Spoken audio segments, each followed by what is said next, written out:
అవసరాలకు ఓటీపీ ఆధారంగా గ్యాస్ సరఫరా బ్లాక్ మార్కెట్కు తరలించే ఏజెన్సీలపై కేసులు నమోదు. సో ఏపీలో వంట గ్యాస్ సరఫరాకు సంబంధించి నాదెండ్ల మనోహర్ గారు ప్రెస్ మీట్ అయితే పెట్టారు. గృహవసరాలకు వన్ టైం పాస్వర్డ్ ఓటీపీ ఆధారంగానే వంట గ్యాస్ సరఫరా చేయాలని నిర్ణయించినట్లు పౌర సరఫరా శాఖ మంత్రి గారు తెలియజేశారు. వంట గ్యాస్ సరఫరా పక్కదారి పట్టకుండా ఓటీపీ విధానాన్ని విధిగా అమలు చేయాలని సీఎం ఆదేశించారు.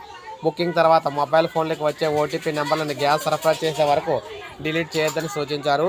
గ్యాస్ను బ్లాక్ మార్కెట్ తరలించే ఏజెన్సీలపై కేసులు నమోదు చేయాలని విజిలెన్స్ విభాగానికి ఆదేశాలు జారీ చేశామన్నారు.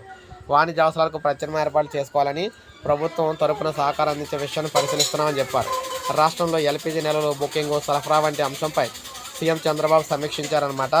అయితే సమస్యలుంటే 1967కు ఫిర్యాదు చేయొచ్చని చెప్పారు. గృహవసరాలకు నిరంతరంగా సరఫరా కొనసాగుతున్నందున అవసరానికి మించి బుకింగ్ చేయొద్దని ప్రజలకు విజ్ఞప్తి చేశారు. ఇకపై ఎల్పీజీ సరఫరా, బుకింగ్ల వివరాలు ప్రతి గంటకు విడుదల చేస్తాం. పాఠశాలలు, ఆసుపత్రులు, వసతి గృహాల్లో వంట గ్యాస్కి ఇబ్బంది లేకుండా చూస్తున్నాం. దేవాలయాల్లోని పరిస్థితిని సమీక్షిస్తున్నాం. ఎక్కడైనా సమస్యలుంటే 1967కు ఫోన్ చేసి ఫిర్యాదు చేయొచ్చు. దీపం లబ్ధిదారులకు సంబంధించి ఈకేవైసీ ఇబ్బందుల పరిష్కారానికి స్వర్ణ కార్యాలయాలు ఉద్యోగులను అయితే అప్రమత్తం చేశాం.